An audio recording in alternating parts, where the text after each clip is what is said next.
Apa itu meiosis? Meiosis berasal dari bahasa Yunani yang berarti berkurang.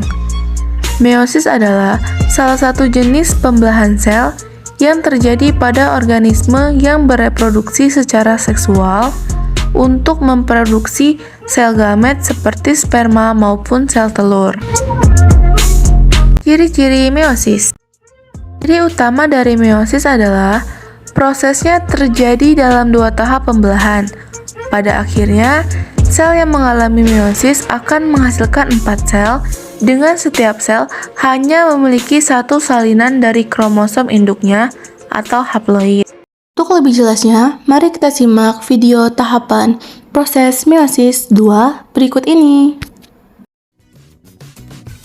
Pembelahan meiosis terbagi menjadi 2 tahap, yaitu meiosis 1 dan meiosis 2.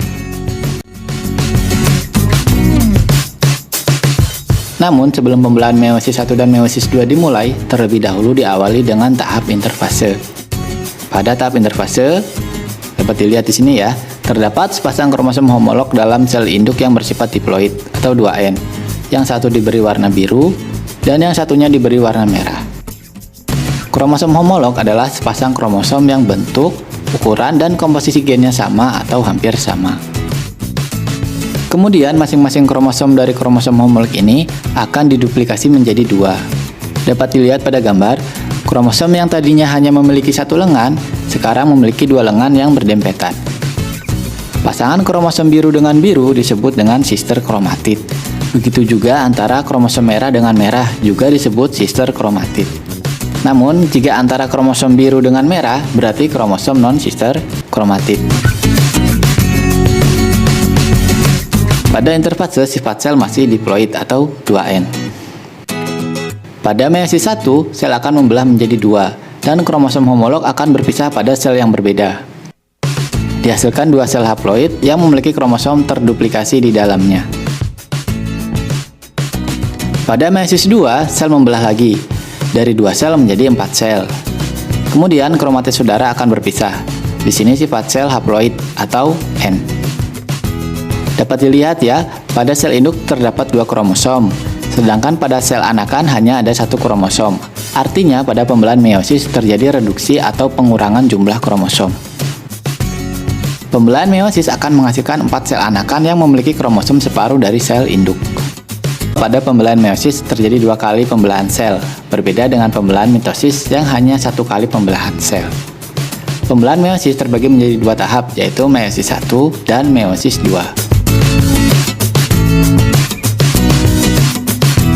Meiosis 1 terbagi lagi menjadi fase berikut. Profase 1,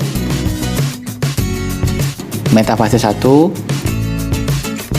anafase 1, telofase 1. Sedangkan meiosis 2 terdiri dari fase berikut. Profase 2, metafase 2, profase 2, anafase 2. Di sini sel sudah membelah menjadi telofase 2. Pada setiap sel, sentrosom akan membelah menjadi 2 sentriol. Aparatus gelendong atau makrotubulus terbentuk.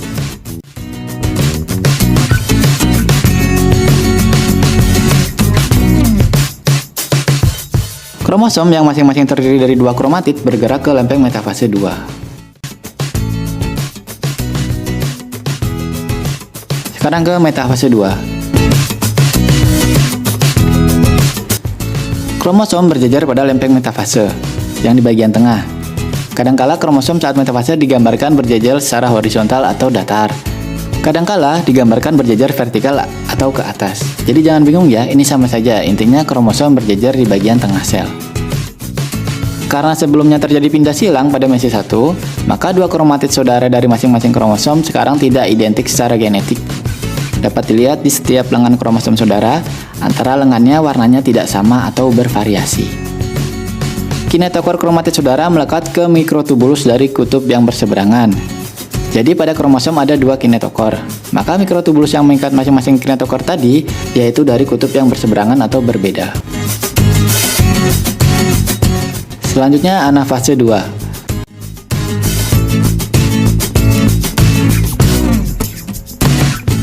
Pada fase ini terjadi pemisahan kromatid saudara karena ditarik oleh mikrotubulus yang memendek menuju kutub yang berlawanan.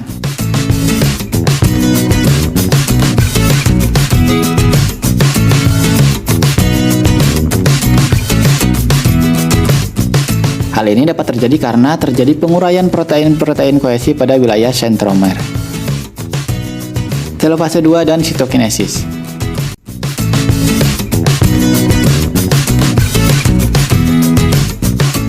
Pada fase ini nukleus terbentuk dan kromosom mulai terurai. Dapat dilihat kepingan yang berwarna ungu adalah fragmen nukleus yang akan membentuk nukleus kembali. Terjadi sitokinesis atau pembelahan sitoplasma. Satu sel induk diploid akan menghasilkan 4 sel anakan haploid. Masing-masing dari keempat sel anakan berbeda secara genetik, baik antar sel anakan ataupun dengan induknya semula. Dapat dilihat dari komposisi lengan keempat sel anakan yang terbentuk itu berbeda.